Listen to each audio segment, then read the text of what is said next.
ख़बर अवास कराची मशहूर कंदासी सिंध हाई कोर्ट में रोड की अदावत दौरान कैलेक्ट्रिक से अंडरग्राउंड केबल्स के मुंतकिल करण बाबत केस ॿुधणी कैलेक्ट्रिक पारां सिंगल बेंच के फैसले खिलाफ दाख़िल कयल अपील रद्द कई वई। अदालत लिखत में हुक्म जारी करे छॾियो आहे। अदालत जी रुकनी बेंच जो चवण हो त कैलेक्ट्रिक की दरख्वास्त रद्द कंदड़ सिंगल बेंच जो फैसलो दुरुस्त आहे। सिंध हुकूमत अब्दुल्ला कॉलेज का कलंदरिया चौक कैलेक्ट्रिक ताईं रोड की अदावत शुरू करे छॾी। सिंध हुकूमत अदालत के बुधायो त कैलेक्ट्रिक पारां बिना इजाज़त के गैर कानूनी अंडरग्राउंड केबल विछाई वञे।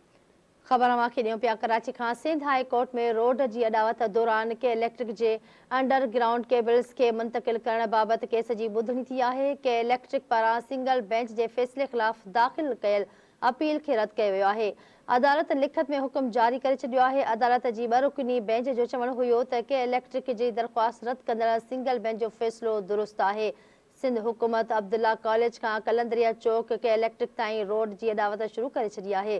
सिंध हुकूमत अदालत के बुधायो त कैलेक्ट्रिक पारां बिना इजाज़त के गैर कानूनी अंडरग्राउंड केबल विछाई वई आहे। अदालत बुधायो त सूबाई हुकूमत के ॼाण ॾियण खां सवाइ विछायल केबल्स के नुक़सान की ज़िम्मेवार सूबाई हुकूमत नाहे। ॿुधणी बाबति तव्हांखे आगाह कयूं पिया। कराची में सिंध हाई कोर्ट में रोड की अदावत दौरान कैलेक्ट्रिक के अंडरग्राउंड केबल्स के मुंतकिल करण बाबत केस की ॿुधणी थी आहे।